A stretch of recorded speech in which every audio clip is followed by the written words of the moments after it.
नमस्कार दोस्तों, इस वीडियो में पंडित लाइम ऑफ 16 का डिस्कशन करने वाले हैं। इसमें बहुत शानदार क्वेश्चन पूछे गए हैं, तो आप पूरा डिस्कशन जरूर देखें। इससे रिवीजन में बहुत ज्यादा फायदा मिलेगा। तो चलिए शुरुआत करते हैं डिस्कशन की। क्वेश्चन नंबर 1 में है पी का सैलरी 20% कम है क्यू के सैलरी से, जो कि आर के सैलरी से खुद 20% कम है। हमें बताना है आर की सैलरी पी की सैलरी से कितना ज्यादा होगा। इधर पी लिख लिया, इधर क्यू लिख लिया, इधर आर लिख लिया। पी का सैलरी क्यू से 20% कम है, मतलब क्यू का 5 हुआ तो पी का 4 हो जाएगा। अभी है कि आपका क्यू का भी आर से 20% कम है, तो आर का 5 हुआ तो क्यू का कितना हो जाएगा, 4 हो जाएगा। रेशियो को कंप्लीट करना तो आता ही होगा। 5 के बाद खाली है तो 5 पुट कर देंगे, 4 के पहले खाली है तो 4 पुट कर देंगे। यहाँ पे 16 आ गया, ये 20 आ गया, ये 25 आ गया। आर का 25 है, पी का 16 है, तो कमी कितने की होगी, 9 की कमी हो गई है। हमें बताना है आर की सैलरी पी की सैलरी से कितना ज्यादा है। तो 9 यूनिट ज्यादा है, 16 पे गुना का 100 आ जाएगा। 4 चौका 16, 4 25, 25 नवा 225 को अगर हम 4 से करेंगे तो 4 पचे 20, 4 छक 24.25, 56.25 सही आंसर है ऑप्शन नंबर बी। इसको सिंप्लीफाई करना है, 45/20 इसको लिखेंगे तो 5 नवा 45, 5 का 20, तो आ जाएगा 9/4 माइनस 1/2, 3 पचे 15, 3 दूना 6, माइनस 1/4 माइनस 1/5। तो ए वाला पार्ट आ जाएगा 1/20। 5/2 माइनस 1/20 आ रहा है, 5/2 माइनस 1/20। ये आ जाएगा 50 में से 1 गया 49/20। इसको 1/2 से गुना करेंगे तो कितना आएगा, 49/40। तो 9/4 है, यहाँ पे आ गया 49/40। तो 90 में से 49 गया, कितना आएगा, 41/40।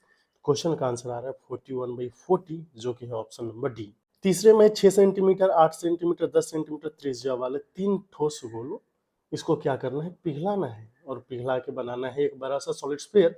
हमें बताना है कि परसेंटेज डिमिनिशन मींस कमी कितना हुआ है सरफेस एरिया में। पहले है सम ऑफ 3 सरफेस एरिया, जिसको कंसीडर करना है। फिर नया जो आपने बनाया है उसका सरफेस एरिया। हमें बताना है कितने की कमी आई है। कमी से पहले पता करना पड़ेगा ना कि नए वाले का रेडियस कितना है। तो उसके लिए 6 का क्यूब प्लस 8 का क्यूब प्लस 10 का क्यूब, और इसका वैल्यू आ जाएगा कैपिटल आर का क्यूब। यहाँ से देखिए आ गया है 1728 कैपिटल आर क्यूब। आर का वैल्यू आ गया है 12। जैसे ही आर का वैल्यू 12 आ गया, अभी हमें क्या करना है, सरफेस एरिया का रेशियो ले लेना है। तो आ जाएगा r1 स्क्वायर, या फिर ऐसे बोल दीजिए 6 का स्क्वायर प्लस 8 का स्क्वायर प्लस 10 का स्क्वायर ऊपर आएगा, और नीचे सिंपली आ जाएगा 12 का स्क्वायर। 10 का स्क्वायर 100, और यहाँ पे आ गया 64 और 36, 64 36 हो गया 100। तो ऊपर आ गया है 200 और नीचे आ गया है 144। कमी कितने की हो रही है, इसको लिखेंगे तो आएगा 100/72। कमी कितने की हो रही है, 28 की। 100 पे कमी है तो 28%, ऑप्शन नंबर डी। 4 में है ए एंड बी काम को 10 दिन में, बी एंड सी 12 दिन में, सी एंड 15 में कर सकता है। कितने दिन में ए बी सी मिलकर काम को कर सकते हैं, बेहद ही आसान है। ए प्लस बी लिख लीजिए, B plus C and C plus A plus B, B plus C, C plus A plus B ने 10 में, बी प्लस सी ने 12 में, सी प्लस ए ने 15 में। टोटल काम इसका एलसीएम अज्यूम कर लेंगे, आ जाएगा 60, ए प्लस बी का 6, बी प्लस सी का 5, सी प्लस ए का 4। टाइम कितना लग रहा है, 5 4 9 6 15, तो 60/15। तो आंसर आ गया है 4 डेज में काम हो जाएगा, option number C. Question number 5 में हमें बताना है कि यहाँ पे जो डिस्काउंट स्कीम दिए हैं, इसमें किस स्कीम में सबसे ज्यादा डिस्काउंट मिल रहे हैं। किसमें सबसे ज्यादा डिस्काउंट मिल रहे हैं, बहुत ही आसान है। सक्सेसिव वाले में कम हो जाएगा। कैसे, देखिए आपको पता होना चाहिए कि डी इफेक्टिव लिखते हैं D1 plus D2 minus D1 G2/100। तो एक 20 है और एक 10 है, तो 20 प्लस 10 हो जाएगा 30। लेकिन यहाँ पे 200/100 लिखेंगे तो आ जाएगा 28%। पहले वाले का इफेक्टिव जो डिस्काउंट है वो है 28%, दूसरे वाले का 30%। तीसरे के केस में चलेंगे तो 8 खरीदो एंड 4 फ्री। तो तीसरे में जो डिस्काउंट है वो कितना होगा, 4 का डिस्काउंट मिल रहा है 12 पे, क्योंकि आपका मार्क प्राइस जा रहा है 12 का, और गुना का 100 कर देंगे तो ये आएगा 33.1/3% का डिस्काउंट। वहीं अगर आप चौथे में डिस्काउंट देखेंगे तो कितना मिल रहा है, 6 का डिस्काउंट मिल रहा है 15 पे, गुना का 100 कर लीजिए, 3 दूना 6, 3 पचे 15, तो यहाँ से आके 40%। 40% का डिस्काउंट, मतलब सबसे काम का चीज क्या हो गया, ऑप्शन नंबर 4। क्वेश्चन नंबर 6 बताना है कि रेडियस ऑफ सर्कल क्या होगा जो सर्कमस्क्राइब करता है ट्रायंगल एबीसी को, जिसका साइड है 16, 30, 34। तो आंसर आ जाएगा 17, ऑप्शन नंबर बी। अब बोलोगे इतनी जल्दी कैसे होगा, तो ये आपका हो गया है राइट ट्रायंगल, जिसमें ये है 16, ये है 30, ये है 34। ये आपको ध्यान में रखना है। 16 30 34 नहीं ध्यान में रहेगा तो ये 15, ये 8 और ये 17 याद रखिए। 15 का स्क्वायर प्लस 8 का स्क्वायर इक्वल टू 17 का स्क्वायर होता है। सब में 2 से गुना कर देंगे तो 16 30 34 हो जाएगा। अब जो है इसमें सरकम रेडियस जो होता है ये आपका हाइपोटेन्यूज बटा 2 होता है, ये बात भी ध्यान रखना है। राइट ट्रायंगल में जो सरकम रेडियस होगा वो हाइपोटेन्यूज का आधा होगा, हाइपोटेन्यूज से 34, 34 बटा 2 क्या हो गया 17, option number B. Question number 7 में है कि एक लिस्ट नंबर है जिसे 19, 20 और 25 से डिवाइड करने पर रिमाइंडर 4, 5, 10 बचता है। y आपका एचसीएफ है 24, 32 एंड 48 का, तो x माइनस वाई क्यू बताना है। सबसे पहले y जो है ये क्या हो जाएगा आपका 8, 24, 32 और 48 का एचसीएफ है 8 हो गया। x निकालने के लिए बेहद ही आसान है, देखिए डायरेक्टली हम निकाल के दिखा देते हैं। x का वैल्यू क्या हो जाएगा, आपको एलसीएम लेना है 19, 20 और 25 का। इसके बाद क्या करना है, अगर आप देखोगे 19 एंड 4, 19 से डिवाइड करने पे एलसीएम रिमाइंडर कितना रहा 4, गैप है 15 का। 20 से डिवाइड करने पे रिमाइंडर कितना आ रहा है 5, गैप है 15 का। 25 से डिवाइड करने पे रिमाइंडर कितना रहा है 10, गैप है 15 का। जब गैप बराबर हो तो x का वैल्यू आ जाएगा। इन सब के एलसीएम में से जो गैप आ रहा है 19, 4, 20, 5 और 25 से 10 के गैप वाले को माइनस कर दो, तो 20 और 25 का एलसीएम हो जाएगा 100। यहाँ पे आ गया है 1900, 1900 में से अगर 85 जाएगा तो कितना आ जाएगा 1885। तो 1900 में से 15 जाएगा, कितना आ जाएगा 1885। यहाँ से आ गया है x का वैल्यू 1885। x माइनस वाई को जब आप करने जाओगे तो क्या आ जाएगा 1885 में से 512 को माइनस करना है, तो 1373 इस क्वेश्चन का आंसर है, जो कि है ऑप्शन नंबर बी। अभी आपको हम ये बता देते हैं कि आखिर ये पार्ट कैसे आता है। देखिए आराम से, x को हमने डिवाइड किया किससे, 19 से डिवाइड किया। कोसेंट Q1 आएगा लेकिन रिमाइंडर आ रहा है 4। हम बोल पाएंगे कि x प्लस 15 हम लिखते तो यहाँ आ जाता 19 Q1 प्लस 15, 4, 19। अब ये 19 से डिविजिबल हो गया है 19 M1। ऐसे ही जब लिखोगे तो x इक्वल टू, जब 20 से हम डिवाइड करें तो कोसेंट Q2 आएगा और रिमाइंडर आ रहा है 5। लेकिन जैसे ही हमने x प्लस 15 किया यहाँ से आ जाएगा 20 Q2 प्लस 20। क्या ये सब 20 से डिविजिबल हो गया है 20 M2।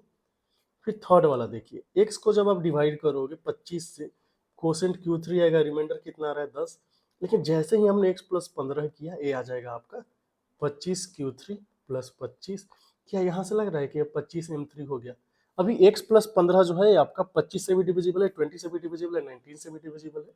इसलिए हम बोल रहे हैं कि x प्लस 15 को हम लिख सकते हैं LCM ऑफ क्या 19, 20 एंड 25। यह है x प्लस 15 का वैल्यू। x का वैल्यू क्या हो जाएगा, इसका जो एलसीएम है 19, 20, 25, इसमें से आप 15 को माइनस कर लीजिए। ये है x का मिनिमम वैल्यू। इसलिए तो हम ऐसा करते हैं, तो जब भी जिससे डिवाइड कर रहे हो और रिमाइंडर इसके बीच का गैप कांस्टेंट हो, तब जो उसका x का मिनिमम वैल्यू निकालना होगा, जिससे डिवाइड कर रहे हैं उसके एलसीएम में से ये जो गैप आ रहा था डिवाइजर और रिमाइंडर का, उसको माइनस कर देना है। ठीक है, आगे चलिए। x प्लस वाई का वैल्यू दिया है, x माइनस वाई का वैल्यू दिया है, X Y into X square plus Y square निकालना है, बेहद ही आसान है। हम x प्लस वाई का होल स्क्वायर करेंगे और x माइनस वाई का होल स्क्वायर करेंगे। 13 और 11 आ जाएगा 24। यहाँ से आ जाएगा 2 टाइम्स एक्स स्क्वायर जोड़ Y square. 2 times X square जोड़ वाई स्क्वायर का वैल्यू 24 है, तो एक्स स्क्वायर जोड़ वाई स्क्वायर कितना आ जाएगा 12 है। ये तो पहला हो गया। यही अगर हम x प्लस वाई के होल स्क्वायर में से x माइनस वाई के होल स्क्वायर को माइनस करते हैं, तो 13 में से 11 गया 2 हो जाता। यहाँ से वैल्यू आता 4xy का वैल्यू 2, तो xy का वैल्यू आ जाएगा आपका 1/2। आपको चाहिए xy इंटू एक्स स्क्वायर जोड़ वाई स्क्वायर, 12 गुना 1/2, 6, option number B. Question number 9 diagram दिया हुआ है, हमें डिफरेंस निकालना है। टोटल नंबर ऑफ कार्स जो first 3 years and last 3 years में बेचे गए हैं। फर्स्ट 3 ईयर्स में कितने बेचे गए 250, तो 400, एक 500। लास्ट 3 ईयर में कितने बेचे गए हैं 700, डिफरेंस कितना है 200। 10 नंबर में हमें इसका वैल्यू इवेलुएट करना है, आराम से लिख लेंगे। 5√3 है, cos 60 होता है 1/2, tan 30 होता है 1/√3 माइनस 3, cos 0 तो 1 होता है, cos square 45 1/2 plus sine square 60 3/4, √3/2 का स्क्वायर कर लेंगे। ये 2 बार में चला जाएगा, यहाँ से √3 से √3 कैंसिल हो गया, तो वैल्यू कितना है 5/2 माइनस 3 प्लस 3/2, 3/2 मिलकर कितना आ जाएगा 3। गया गया, तो आंसर आ रहा है 5/2, जिसको 2.5 ऑप्शन नंबर बी बोल सकते हैं। 11 में 72 स्टूडेंट है, जिसमें से बॉयज की संख्या गर्ल्स की संख्या से 40% ज्यादा है। यहाँ बॉयज हो गया और एक गर्ल्स हो गया, बॉयज गर्ल्स। अगर हम नंबर्स देखें तो 40% ज्यादा है, मतलब गर्ल्स अगर 5 है तो बॉयज कितने हो गए 7, ये हो गया है रेशियो। और क्या दिया है, एवरेज स्कोर पूरे क्लास का 63 है। एवरेज स्कोर ऑफ गर्ल्स जो है वो 30% ज्यादा है बॉयज से। देखिए महिलाएं ज्यादा नंबर ला रही हैं। अगर हम मार्क्स की बात करेंगे 30% ज्यादा है, मतलब इसका 10 है तो इसका 13 है। देखिए मार्क्स को एब्सोल्यूट में रखना है, एब्सोल्यूट में रखने के लिए हमने x से मल्टीप्लाई कर दिया, कोई दिक्कत नहीं। अभी क्या है, पूरे ग्रुप का एवरेज है 63, हमें बताना है कि एवरेज स्कोर ऑफ गर्ल्स कितना है। तो यहाँ पे हम एवरेज निकाल लेते हैं। एवरेज कैसे निकलेगा, मान लेते हैं ग्रुप का एवरेज 10 ही है पूरे क्लास का, 10x, लेकिन नहीं, लड़कियों को देखने जाएंगे तो हर एक लड़की जो है 3x ज्यादा है। टोटल लड़कियां कितनी है, 5, तो 3 5 15x ज्यादा हो गया, और इसको सब में इक्वली डिस्ट्रीब्यूट करना है, 7 5 12, तो 3 चौके 12, 3 5 15, तो यहाँ से अगर 10 चौका 40 और 5 45, 45x/4 आ रहा है, जिसका वैल्यू क्वेश्चन में दिया है 63। 9 5 45 और 9 7 63। यहाँ से देखेंगे 5x का वैल्यू कितना आ गया है, 28। हमें किसका वैल्यू चाहिए भाई, 13x का वैल्यू चाहिए ना। तो x का वैल्यू आ जाएगा कितना, 5 का 50 25, 5.6 आ जाएगा। 13x का वैल्यू कितना आ जाएगा, 13 6 78, 13 5 65 और 7 72, 72.8 आ रहा है, ऑप्शन नंबर सी। यहाँ पे 9 to the power x, 5 to the power y, 75 to the power z सब बराबर है। z का वैल्यू x एंड y के टर्म में दिया है, तो k का पावर 1/k का वैल्यू बताना है। आराम से इस टाइप के क्वेश्चन को करेंगे। 9 का पावर x है, 5 का पावर y है, एंड 75 का पावर क्या है, z। सबको आप m मान लीजिए। तो देखो 9 का पावर x अगर m है तो बोल सकते हैं कि 3 का पावर 2x कितना है, m है। 3 का पावर कितना होगा, m का पावर 1/2x, यहाँ तक कोई दिक्कत नहीं। फिर 5 का पावर y अगर m है तो 5 का वैल्यू कितना होगा, बोलेंगे m का पावर 1/y, और 75 का पावर z का वैल्यू m है, तो 75 का वैल्यू कितना हो गया, m का पावर 1/z। अभी हम इन दोनों के हेल्प से 75 बनाएंगे। 75 कैसे होगा, 25 गुना 3, तो ऐसा लग रहा है कि 3 गुना 5 का स्क्वायर जो है ये क्या है, 75, बोले कि बिल्कुल। 3 का मतलब क्या है, m का पावर 1/2x इंटू 5 का स्क्वायर। 5 का स्क्वायर का मतलब हो गया m का पावर 2/y, और इसका वैल्यू हो गया है m का पावर 1/z। अभी यहाँ पे कोई रॉकेट साइंस नहीं है कि m का पावर आ गया 1/2x plus 2/y equal to m का पावर 1/z। अगर आप इसको सिंप्लीफाई करोगे तो कितना आ जाएगा, y plus 4x divided by 2xy, इसका वैल्यू आ रहा है 1/z, क्योंकि दोनों साइड बेस सेम है तो पावर को इक्वेट कर देंगे। z का वैल्यू आ गया है 2xy divided by y plus 4x। अभी बताइए k का वैल्यू क्या आ गया, अगर हम कंपेयर करें, चूंकि z का वैल्यू आ रहा है 2xy divided by y plus 4x, तो k का वैल्यू 4 है, हमें चाहिए k का पावर 1/k, तो कितना आ गया, 4 का पावर 1/4, मतलब कि √2। √2 इस क्वेश्चन का सही आंसर है, जो कि है ऑप्शन नंबर 3। 13 में बोला है कि बिना रुके एक ट्रेन जो है 120 किलोमीटर पर आवर की रफ्तार से जाएगी। अगर रुक रुक के सेम दूरी ट्रेवल कर रही है तो 80 किलोमीटर प्रति घंटे की रफ्तार से जा रही है। हमें बताना है कि 1 घंटे में वो कितना रुक रही है। एक बात बताइए, दोनों केस में हम क्या करते हैं, ट्रेन को इक्वल दूरी तय करवा देते हैं। इक्वल दूरी तय करवाएंगे तो क्या हम बोल सकते हैं कि डिस्टेंस हो गया है सेम। जैसे ही डिस्टेंस सेम हुआ, हमें क्या पता चल गया कि ये जो स्पीड का रेशियो है ना दोस्त, ये टाइम के रेशियो का उल्टा हो जाएगा, मतलब कि t2/t1 हो जाएगा। अभी s1/s2, s1 है बिना रुके, s2 है रुक रुक के, तो बिना रुके कितना स्पीड था, 120, रुक रुक के है 80।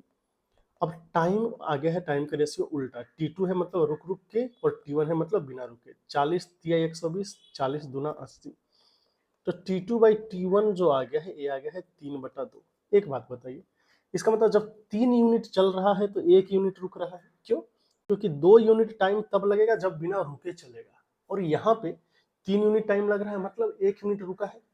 अब हमें बताना है 1 घंटे में कितने देर रुकेगी, यही 3 यूनिट जो है इसका वैल्यू कितना हो जाएगा, 60 मिनट। जो रुक रुक के गया है वो अगर 60 मिनट चले, तब 1 यूनिट का मतलब हो गया 20 मिनट। इसका मतलब कि रुक रुक के चलेगा तो हर एक 60 मिनट में 20 मिनट रुकेगा, और सही आंसर आ गया आपका option number B. Question number 14 में दिया हुआ है ये वैल्यू, और हमें निकालना है 3a minus b minus c and a plus B plus c. एक बात ध्यान दीजिए, a plus B plus c तो हम आसानी से निकाल सकते हैं, क्यों, क्योंकि x equal to Y equal to 1 put करेंगे तो यहाँ से a plus B plus C आ जाएगा। ये आ जाएगा 3 3 9 27 और 1 28, 28 का वैल्यू आ जाए 4 टाइम्स ए जोड़ बी जोड़ सी। यहाँ से हमें पता चल गया कि ए प्लस बी प्लस सी जो है कितना है, 7। मतलब ऑप्शन बी या ऑप्शन सी में से कुछ एक हो सकता है। लेकिन जो दूसरा एक्सप्रेशन निकालना है 3a माइनस बी माइनस सी, इसको आप आसानी से नहीं निकाल पाओगे। इसके लिए हमें क्या करना होगा, सिंप्लीफाई ही करना होगा। तो ये दिख रहा है आपको, ए क्यू जोड़ बी क्यू लिखा है, ए क्यू जोड़ बी क्यू क्या होता है, ए प्लस बी। इन दोनों को ऐड करेंगे तो कितना आ जाएगा, 3x माइनस वाई, ए प्लस बी हो गया। इसके बाद होता है ए स्क्वायर, मतलब कि x प्लस 2y का स्क्वायर आएगा plus B square 2x minus Y का स्क्वायर आएगा और यहाँ पे आएगा माइनस ए बी, मतलब कि x प्लस 2y आएगा और इसके साथ 2x माइनस वाई आएगा। चलिए इसको सिंप्लीफाई कीजिए तो 3x माइनस वाई, यहाँ पे तो कोई दिक्कत नहीं है। एक्स स्क्वायर कितना आ रहा है ये देख लेते हैं। यहाँ से एक्स स्क्वायर आएगा, यहाँ से 4x स्क्वायर आएगा, तो 4 एंड 8 5x स्क्वायर आ गया। इधर मल्टीप्लाई करेंगे तो कितना आ रहा है 2x स्क्वायर, तो 5x स्क्वायर में से 2x स्क्वायर गया कितना आएगा 3x स्क्वायर आएगा। वाई स्क्वायर का सीन क्या है यहाँ पे 4y स्क्वायर, यहाँ पे y स्क्वायर 5y स्क्वायर, यहाँ पे कितना आ रहा है माइनस 2y स्क्वायर, तो माइनस पहले से भी है तो माइनस माइनस प्लस हो जाएगा, तो 5 एंड 2 हो जाएगा 7y स्क्वायर आ गया। देखिए यहाँ पे 4xy आ रहा है, यहाँ पे 4xy आ रहा है, xy तो कैंसिल हो जाएगा। अभी इधर देखना है xy कितना आ रहा है, इधर से देखेंगे तो माइनस xy आया और यहाँ से देखेंगे तो 4xy में से माइनस xy जाएगा तो कितना आ जाएगा 3xy और एक माइनस बाहर से लगा हुआ है तो माइनस 3xy आ गया। हमने आराम से सिंप्लीफाई कर लिया। अभी a का वैल्यू कितना आ रहा है 3, b का वैल्यू कितना आ रहा है 7 एंड c का वैल्यू कितना आ रहा है -3। a प्लस बी प्लस सी का वैल्यू 7 आ रहा है, कोई दिक्कत नहीं है। फिर आपको चाहिए 3a माइनस बी माइनस सी, 3a का मतलब 9 में से b गया मतलब 7 गया, फिर c माइनस करना है मतलब कि +3, यहाँ से आ गया है 5, तो आंसर क्या आ गया 5/7 ऑप्शन नंबर 3। 15 में दिया है कि हमें टेबल स्टडी करना है फिर आंसर करना है। स्कूल का नाम दिया है, टोटल नंबर ऑफ स्टूडेंट कितने हैं, परसेंटेज ऑफ स्टूडेंट जिन्होंने बायोलॉजी ऑप्ट किया है, फिर ratio of male to female student जिन्होंने बायोलॉजी ऑप्ट किया है। आराम से देखेंगे। हमें क्या बताना है, हमें डिफरेंस बताना है कि नंबर ऑफ फीमेल स्टूडेंट जिन्होंने बायोलॉजी ऑप्ट किया है school B and school D में डिफरेंस क्या होगा। स्कूल बी में टोटल कितने हैं 400 लोग हैं, तो इन 400 लोगों में कितने लोगों ने बायोलॉजी ऑप्ट किया है, देखिए 36% लोगों ने बायोलॉजी ऑप्ट किया है, तो इसका 36% बायोलॉजी आ जाएगा 36/100। अभी काम खत्म नहीं हुआ, इनमें से फीमेल मेल एंड फीमेल का रेशियो दिया हुआ है आपका 5:7, तो जो फीमेल है 7 है, मेल है 5 है, तो हम ये बोल पाएंगे कि इसका 7/12वां हिस्सा जो है फीमेल है। और अगर हम डी की बात करें तो डी में टोटल कितने हैं 800 लोग हैं और इसमें से 18% लोगों ने बायोलॉजी ऑप्ट किया है, तो 18/100 हो जाएगा। मेल एंड फीमेल का रेशियो 3:9, तो इसका 9/12वां हिस्सा फीमेल है। A0 से A0 चला जाएगा, 400 से 2 बार में जा रहा है, 18 दूना 36 चला गया, तो ये रेशियो कितना 12 से 12 चला गया। रेशियो देखेंगे तो 7:9 का आ रहा है, जो कि होगा ऑप्शन नंबर ए। 16 नंबर में यहाँ पे दिया हुआ है कि A B and C D क्या है, आपका डायमीटर है जो परपेंडिकुलर है, A B and C D perpendicular है। कॉर्ड डी एफ इंटरसेक्ट करता है ए बी को, ई पे डी का वैल्यू 6 है, ई एफ का वैल्यू 2 है, तो हमें बताना है एरिया ऑफ सर्कल क्या होगा। एरिया ऑफ सर्कल में हमें रेडियस से काम है। डी हो गया, डी का वैल्यू कितना दिया है 6 दिया हुआ है एंड ई एफ का वैल्यू दिया हुआ है 2 यूनिट। अगर हम सी एंड एफ को ज्वाइन करें तो यहाँ पे 90 डिग्री बनेगा, ये आपको पता होना चाहिए। क्यों, क्योंकि सी डी आपका डायमीटर है, तो डायमीटर होने से ये हो गया angle in semi circle, angle in semi circle 90 degree होता है। अभी अगर आप ध्यान से देखोगे तो एक और 90 डिग्री यहाँ पे है, तो दो ट्रायंगल सिमिलर हो गया। बोलो कि कौन कौन, एक ट्रायंगल है डी ओ ई, ये सिमिलर हो जाएगा ट्रायंगल डी, क्योंकि डी एंड डी सेम है। यहाँ पे देखिए 90 डिग्री बन रहा है ओ पे, एक और 90 डिग्री कहाँ पे बन रहा है एफ पे, तो डी के साथ एफ आ जाएगा, जैसे यहाँ पे ई आया था यहाँ पे सी आ जाएगा, ये दोनों ट्रायंगल सिमिलर हो गया। अगर जैसे ही ट्रायंगल सिमिलर हुआ हम बोल पाएंगे D O by D F जो है, D O by D F का वैल्यू हो जाएगा डी ई, यहाँ हमने डी लिख लिया और यहाँ लिख दिया डी सी, जो जो नोन है उसी के टर्म में हमने लिखा है। डीओ का वैल्यू क्या होगा, चूंकि ये रेडियस है, ओसी भी रेडियस है, तो डीओ का वैल्यू आर हो जाएगा। डी एफ का वैल्यू 6 + 2 8 है, इक्वल टू डीई का वैल्यू कितना है, डीई का वैल्यू 6 है, और अगर आप देखेंगे डीसी इसका वैल्यू होगा 2r, क्योंकि डीसी डायमीटर है, 2×3 6 हो गया, तो आर स्क्वायर का वैल्यू 24 आया है। आर स्क्वायर का वैल्यू 24 है, तो एरिया कितना होता है पाई आर स्क्वायर, तो आ गया है आपका 24 पाई सही आंसर है ऑप्शन नंबर बी। 17 में दिया है कि 6 मीटर ऊंचाई एक टावर का है, x metre and x plus 5 metre दूर चाहिए बिंदु ए एंड बिंदु बी, एक ही डायरेक्शन में होना चाहिए, टावर के शीर्ष से उन्नयन कोण पूरक है, x का वैल्यू बताना है, बेहद ही आसान है। इस टाइप का क्वेश्चन आपने बहुत किया होगा। जैसे ऐसा ऐसा करके दो सीन है, दो पॉइंट है, एक पॉइंट है आपका ए, दूसरा पॉइंट है बी, ए की दूरी है x और बी की दूरी है यहाँ से आपका x प्लस 5, ए हाइट कितना है 6, और क्या दिया है कि एंगल पूरक है, मींस अगर ए एंगल थीटा है तो इधर का एंगल कितना है 90 डिग्री माइनस थीटा, कितना हो गया। अगर ऐसा सीन हो, इसका नाम अगर आप पी क्यू रख दें, तो ध्यान दें कि पी क्यू स्क्वायर का वैल्यू जो होता है ना, ये आपका Q A into Q B हो जाता है। तो यहाँ से आपको मिल रहा है 36 का वैल्यू आ रहा है x इंटू एक्स प्लस 5। अगर x का वैल्यू हम 4 रखेंगे तो काम बन जाएगा। तो x का वैल्यू कितना आ गया 4, जो कि है ऑप्शन नंबर ए। कोई दिक्कत नहीं। फिर आपको लग सकता है कि ऐसा क्यों हुआ, हमें बताओ। देखो, अगर हम tan थीटा लिखेंगे तो क्या tan थीटा का value P q by Q A आएगा? बोलेगा कि बिल्कुल आ जाएगा, कोई दिक्कत ही नहीं। अगर हम आपसे पूछे tan 90 डिग्री माइनस थीटा कितना होगा? tan 90 डिग्री माइनस थीटा क्या है? पी क्यू बी में है, तो ये वैल्यू कितना आ जाएगा? P q by q B आ जाएगा। आ जाएगा। दोनों को गुना करेंगे, चूंकि tan 90 माइनस थीटा कितना होता है? cot थीटा होता है। इन दोनों को गुना करेंगे तो 1 आ जाएगा। ऊपर कितना आ गया है? पी क्यू स्क्वायर, नीचे आ गया है Q A into Q B. Q A into Q B आ गया है, मतलब पी क्यू स्क्वायर का वैल्यू आ गया है Q A into Q B. और इसी का तो हमने यूज किया है। तो जब भी एंगल क्या हो, पूरक हो, इन दोनों का सम 90 डिग्री हो रहा है, तब आप इस रेशियो रिजल्ट का यूज कीजिए, क्वेश्चन जल्दी हो जाएगा। 18 नंबर में बोला है कि मान लेते हैं x सबसे छोटा धनात्मक है। x क्या है? स्मॉलेस्ट पॉजिटिव इंटीजर है, ताकि 1782 is a factor of 5808x to the power x। y least positive integer है, ताकि 5808 का पावर x जो है एक फैक्टर हो जाए 1782 के पावर y का। तो बताना है कि रूट एक्स प्लस 2y कितना होगा। क्वेश्चन इंटरेस्टिंग लग रहा है, आराम से कर लेंगे। 1782 को फैक्टराइज करना पड़ेगा। ये 8 2 10 7 17, 9 से कट रहा है। 9 से कितनी बार कटेगा? एक, फिर 8, 9 81, 7 9 8 72। तो ये आ गया है 9 गुना 99 गुना 2।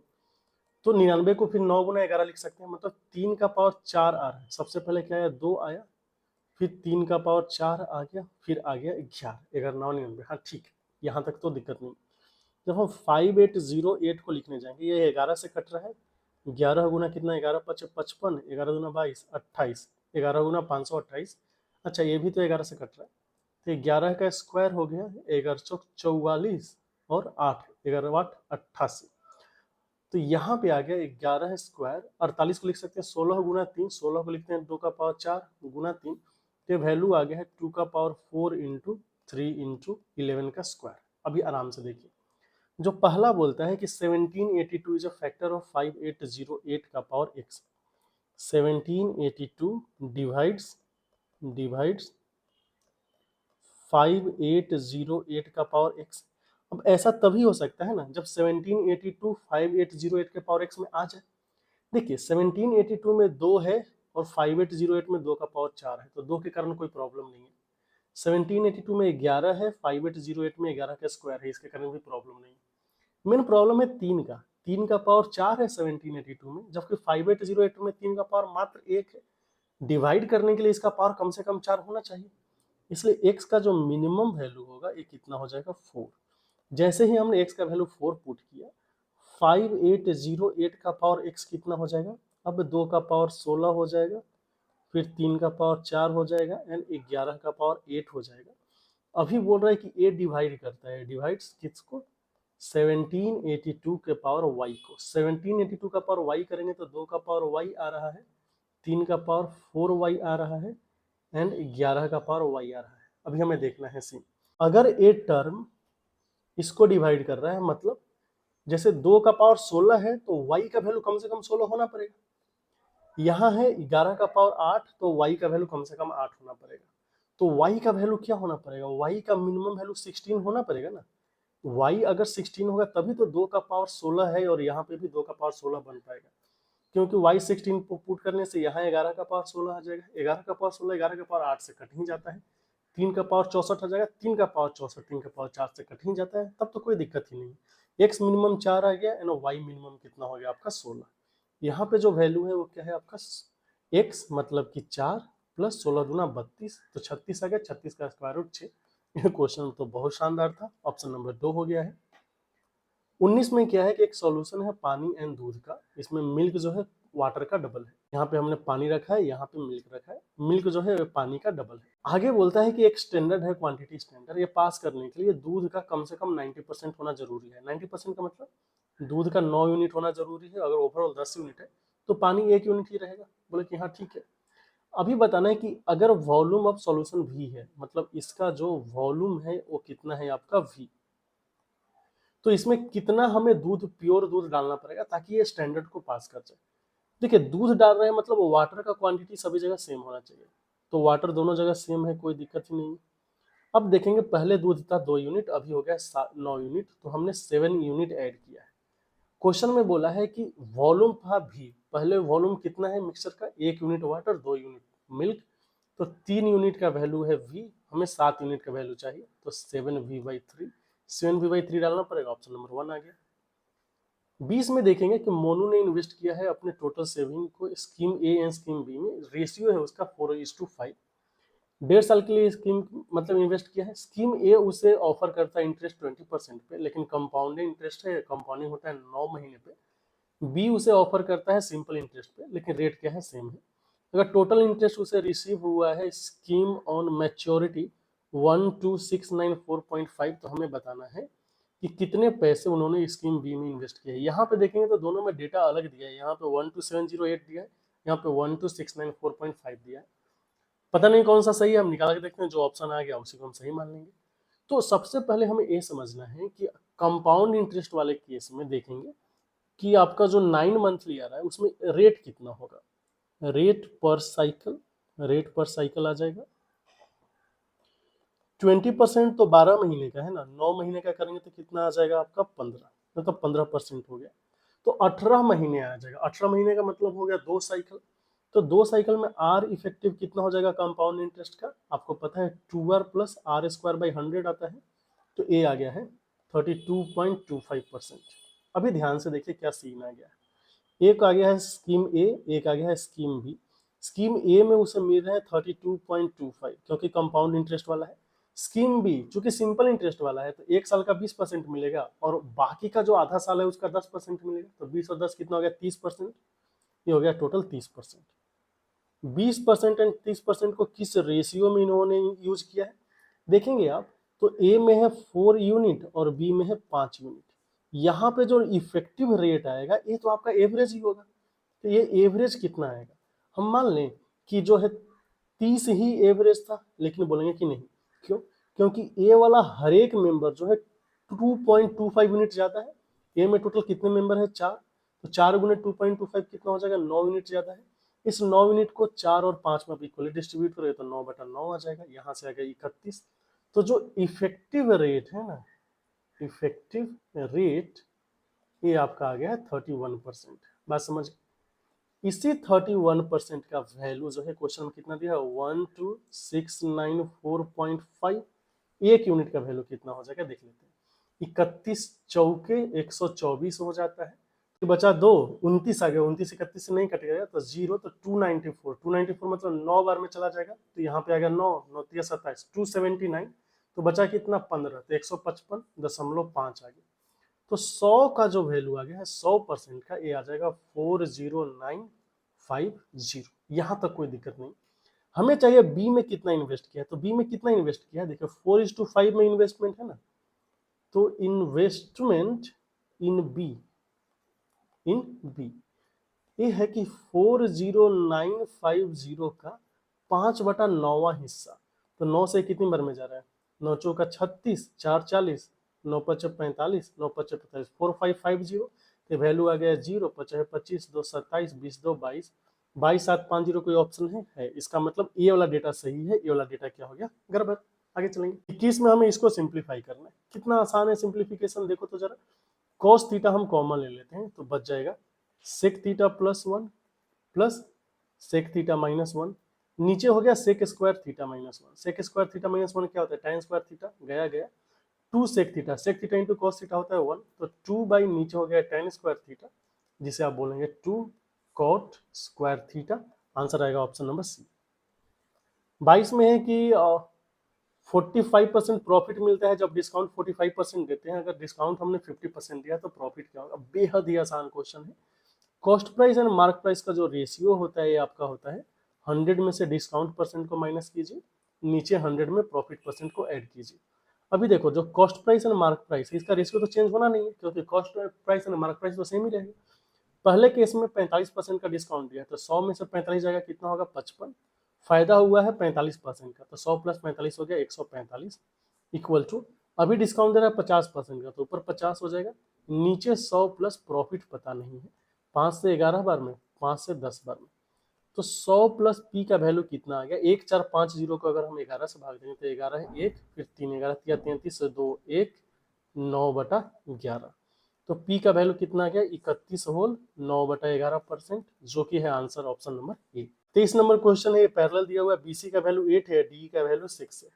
बीसी का वैल्यू 8 है, डी का वैल्यू 6 है, एडीई का एरिया 90 है, इसका एरिया कितना है 90 सेंटीमीटर स्क्वायर। हमें बताना एबीसी का एरिया कितना। ये जाहिर सी बात है, दोनों ट्रायंगल सिमिलर हो गया, कितना आसानी से दिख रहा है, ट्रायंगल है सिमिलर। तो ट्रायंगल एडीई हो गया है सिमिलर ट्रायंगल एबीसी के। आप बोलोगे क्यों सिमिलर हुआ, क्योंकि जैसे ही ये दोनों साइड पैरेलल हुआ आप बता सकते हैं कि ये दोनों एंगल जो है क्या हो गया, कॉरेस्पॉन्डिंग एंगल इक्वल होगा, इधर भी एंगल क्या हो जाएगा इक्वल। तो दोनों ट्रायंगल में तीनों एंगल इक्वल आ रहे हैं, तो हो गया ना सिमिलर। सिमिलर होते हैं जो एरिया का रेशियो है एडीई और नीचे हो गया एबीसी, ये एरिया का रेशियो साइड के रेशियो के स्क्वायर के बराबर होता है, मतलब डीई बाई बीसी के स्क्वायर के बराबर हो जाएगा।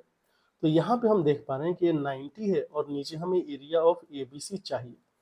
अगर हम साइड का रेशियो देखें तो 6/8 है, तो 2 तिहाई 6 बटा 2 चौका 8, इसका स्क्वायर तो आ गया है 9/16। 9 का वैल्यू है 90, तो 16 का वैल्यू हो जाएगा 160।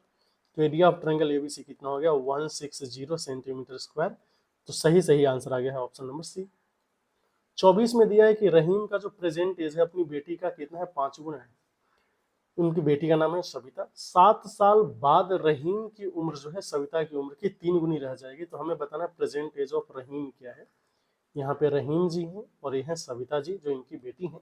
रहीम का करेंट उम्र जो है 5 है और सविता का 1 है। यह t = 0 मीन्स अभी। 7 साल बाद मीन्स t = 7। रहीम जी 3 रहेंगे और इनकी बेटी रह जाएंगी 1। लेकिन आप बात समझिए, 7 साल बाद जो रहीम के एज में चेंजेस होना चाहिए था वही चेंजेस आपका सविता के एज में होना चाहिए। अगर ऐसा नहीं है तो हम क्या करते हैं, ये जो गैप है ना, इस गैप को इक्वल करना होता है। तो क्या करेंगे, ऊपर देखिए रहीम एंड सविता का पहला रेशियो के बीच गैप आ रहा है 4 यूनिट का, दूसरे रेशियो के बीच गैप आ रहा है 2 यूनिट का। हम इस गैप को इक्वल कर देंगे। इसके लिए क्या करेंगे, दूसरे रेशियो में 2 से गुना कर देंगे। जैसे ही हमने दूसरे रेशियो में 2 से गुना किया, 1 का वैल्यू कितना गया, 1 गुना 2 2, और यहाँ पे आ गया 3 दूना 6। अभी आप देखिए यहाँ से 1 यूनिट इंक्रीज कर रहा है, आपको दिख रहा है 1 यूनिट का इंक्रीमेंट हुआ है, और 5 से 6 जाने में भी कितना यूनिट का इंक्रीमेंट हुआ है, 1 यूनिट का इंक्रीमेंट हुआ है। अभी ये जो 1 यूनिट है ये कितने ईयर के बराबर है, 7 ईयर्स के बराबर है। क्वेश्चन में तो यही दिया है 7 साल के बाद। फिर क्या बताना है कि प्रेजेंट एज ऑफ रहीम, ये तो 5 यूनिट है, 5 यूनिट का वैल्यू कितना हो जाएगा 35 ईयर्स। तो रहीम जी की जो प्रेजेंट उम्र है वो कितनी है 35 ईयर्स। इनकी बेटी की उम्र कितनी है 7 साल। 7 साल बाद हो जाएंगे 35 एंड 7 42, और ये हो जाएंगे 14, तो 14 42, काम खत्म, पैसा हजम। बात करते हैं 25 की। 25 में है पी एंड एल, 2 पाइप है, टैंक को 1.5 घंटे एंड 2.1/4 घंटे में फिल कर देंगे। दोनों को एक साथ खोला गया है, लेकिन आधे घंटे बाद जो है पाइप एम ने काम करना बंद कर दिया। अभी बताना है कि how many minutes will take for pipe P to fill the balance tank alone, means बाकी का जो काम है उनको अकेले करने में कितना टाइम लगेगा। बेहद ही आसान है। आइए देखिए, यहाँ पाइप एल है, ये पाइप एम है, इनका क्या है, कितने टाइम में एल भरेंगे, 2 1 3, 3/2 घंटे में, और ए भरेंगे 4 दूना 8 1 9, 9/4 घंटे में। हम क्या करते हैं, जो टोटल वर्क है इनका एलसीएम ले लेते हैं। एलसीएम कितना हो जाएगा, ऐसे तो एलसीएम आ जाएगा आपका 9/2, लेकिन हम 9 ही ले लेते हैं ना, क्या दिक्कत, 9 ले लिया। तो एल का इफिशियंसी कितना हो जाएगा आपका 6, और एम का इफिशियंसी कितना हो जाएगा 4। अभी आराम से देखिए, ये जो 9 यूनिट को फिल करना है, पहले ये दोनों मिलकर फिल कर रहे हैं, तो 6 + 4 10 की रफ्तार से कितना देर फिल किया, 1/2 घंटे। लेकिन फिर क्या हुआ, इन्होंने एम ने काम करना बंद कर दिया, अब बच गया अकेले एल। इसके बाद क्या हुआ, एम ने काम करना बंद कर दिया, बच गया अकेले एल। एल जो है 6 के इफिशियंसी से मानते हैं टी टाइम तक काम करेंगे। तो 6t का वैल्यू कितना हो रहा है, 10 × 1/2 5, 4 आ गया। तो टी का वैल्यू कितना आ गया 2/3 घंटे।